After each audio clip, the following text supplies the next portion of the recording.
നമസ്കാരം. തമിഴ്നാട് സിനിമാ ലോകത്തെ സൂപ്പർ താരം വിജയി രാഷ്ട്രീയത്തിലേക്ക് ചുവടുവെച്ചതോടെ തമിഴ്നാട് രാഷ്ട്രീയം വലിയൊരു മാറ്റത്തിന്റെ വക്കിലാണ്. അദ്ദേഹം രൂപീകരിച്ച തമിഴക വെട്രി കഴകം 2026 നിയമസഭാ തെരഞ്ഞെടുപ്പിൽ നേരിട്ട് മത്സരിക്കാൻ ഒരുങ്ങുന്നു. സിനിമയിൽ നിന്നും പൂർണ്ണമായും വിരമിച്ച് ജനങ്ങൾക്കിടയിൽ സജീവമാകാനാണ് താരത്തിന്റെ തീരുമാനം. നിലവിലത്തെ ഭരണകക്ഷിയായ DMKയ്ക്കും പ്രതിപക്ഷമായ AIADMK എന്നിവർക്കെതിരെ രൂക്ഷമായ വിമർശനമാണ് വിജയ് ഉന്നയിക്കുന്നത്. തമിഴ്നാടിനെ അഴിമതിയിൽ നിന്നും മോചിപ്പിക്കുക എന്നതാണ് പാർട്ടിയുടെ മുദ്രാവാക്യം. ഇതിനകം തന്നെ ലക്ഷക്കണക്കിന് പ്രവർത്തകരെ അംഗങ്ങളാക്കി ചേർത്തുകൊണ്ട് താഴെത്തട്ടിൽ പാർട്ടി സംവിധാനങ്ങൾ ശക്തമാക്കിയിട്ടുണ്ട്. അതോടൊപ്പം തന്നെ തിരഞ്ഞെടുപ്പ് വാഗ്ദാനം എന്ന നിലയിൽ സ്ത്രീകൾക്ക് പ്രതിമാസ സാമ്പത്തിക വരുമാനം, സൗജന്യ വിദ്യാഭ്യാസം, അഴിമതിയില്ലാത്ത ഭരണ സംവിധാനം എന്നിവയും തമിഴ്നാട് ജനങ്ങളുടെ ഉന്നമനത്തിനായി താൻ പൂർണ്ണമായി ഈ രംഗത്തുണ്ടാകുമെന്നും ആരുടെയും അടിമയാവാൻ എന്റെ പാർട്ടിയെ കിട്ടില്ലെന്നും വിജയ് പ്രഖ്യാപനം നടത്തിയിരുന്നു. ജനങ്ങളുടെ മനസ്സിൽ ക്ലീൻ ഇമേജ് നേടിയെടുക്കുന്ന വിജയിയുടെ രാഷ്ട്രീയ ജീവിതത്തിൽ വലിയ വെല്ലുവിളിയാകുന്നത് കരൂർ ദുരന്തവും നടി തൃഷയുമായുള്ള ബന്ധവുമാണ്. അതിൽ കരൂർ ദുരന്തം നോക്കിയാൽ 2025 സെപ്റ്റംബറിൽ തമിഴ്നാട്ടിലെ കരൂരിൽ നടൻ വിജയുടെ രാഷ്ട്രീയ പാർട്ടിയായ തമിഴക വെട്രിക്കഴകത്തിന്റെ റാലിക്കിടെ ഉണ്ടായ തിക്കിലും തിരക്കിലും പെട്ട് 39-ലധികം പേർ മരിച്ചു. സുരക്ഷാ വീഴ്ചയിൽ പാർട്ടിയുടെ അധ്യക്ഷൻ വിജയിയെ CBI ചോദ്യം ചെയ്തു വരികയാണ്. കൂടാതെ അദ്ദേഹത്തെ പ്രതി ചേർക്കാനും നീക്കമുണ്ട്.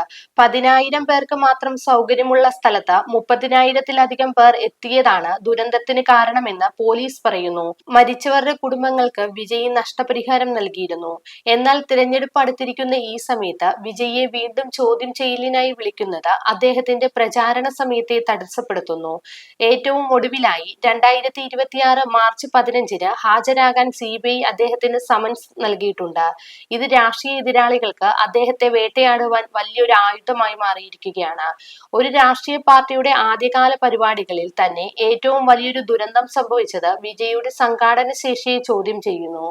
വിജയ് എത്താൻ 7 മണിക്കൂർ വൈകിയത് ജനക്കൂട്ടത്തെ നിയന്ത്രിക്കാൻ പ്രയാസമുണ്ടാക്കിയെന്ന് പോലീസ് റിപ്പോർട്ടുകൾ പറയുന്നു. ഒരു നാട് ഭരിക്കാൻ ഒരുങ്ങുന്ന നേതാവിന് സ്വന്തം റാലി പോലും നിയന്ത്രിക്കാനാകില്ല എന്ന വിമർശനം ഈ തെരഞ്ഞെടുപ്പിൽ DMK, AIADMK എന്നീ കക്ഷികൾ ഉന്നയിക്കുന്നു. ദുരന്തം നടന്ന ഉടനെ വിജയ് വീട്ടിലേക്ക് മടങ്ങിയത് ഉത്തരവാദിത്തമില്ലാത്ത പെരുമാറ്റമാണെന്ന് DMK നേതാക്കൾ ആരോപിച്ചിരുന്നു.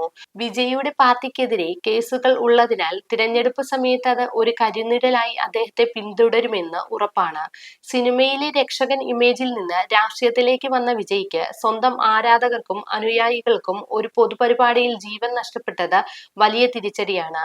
മരിച്ചവരുടെ കുടുംബങ്ങൾക്ക് സഹായം നൽകിയെങ്കിലും ഈ സംഭവം ഉണ്ടാക്കിയ നെഗറ്റീവ് ഇമേജ് മറികടക്കാൻ അദ്ദേഹം വലിയ പരിശ്രമം നടത്തേണ്ടി വരും. അതിനിടയിലാണ് അദ്ദേഹത്തിന്റെ ഫാമിലി മാൻ ഇമേജിന് കോട്ടം തട്ടുന്ന വിധത്തിൽ വാർത്തകൾ പ്രചരിപ്പിക്കുന്നത്.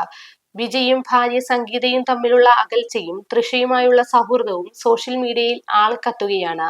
ഈ ഗോസിപ്പ് വോട്ടർമാർക്കിടയിൽ വിപരീത ഫലം ഉണ്ടാക്കാൻ DMK, AIADMK സൈബർ വിങ്ങുകൾ സജീവമായി രംഗത്തുണ്ട്. അതിനിടയിലാണ് വിവാഹമോചന വാർത്തകൾക്ക് തൊട്ടു പിന്നാലെ വിജയും തൃഷയും ഒരു വിവാഹ ചടങ്ങിൽ ഒന്നിച്ചെത്തിയത്. വിജയുടെ വ്യക്തിജീവിതം അദ്ദേഹത്തിന്റെ രാഷ്ട്രീയ നയങ്ങളെക്കാൾ കൂടുതൽ ചർച്ചയാകുന്നത് പാർട്ടിയുടെ ലക്ഷ്യങ്ങളെ ദുർബലപ്പെടുത്തുന്നുണ്ട്. വരാനിരിക്കുന്ന തെരഞ്ഞെടുപ്പിൽ കുടുംബമൂല്യങ്ങൾ ഉയർത്തിപ്പിടിക്കുന്ന നേതാവ് എന്ന പ്രതിച്ഛായ വീണ്ടെടുക്കുക എന്നത് വിജയിക്ക് വലിയൊരു വെല്ലുവിളി തന്നെയാണ്.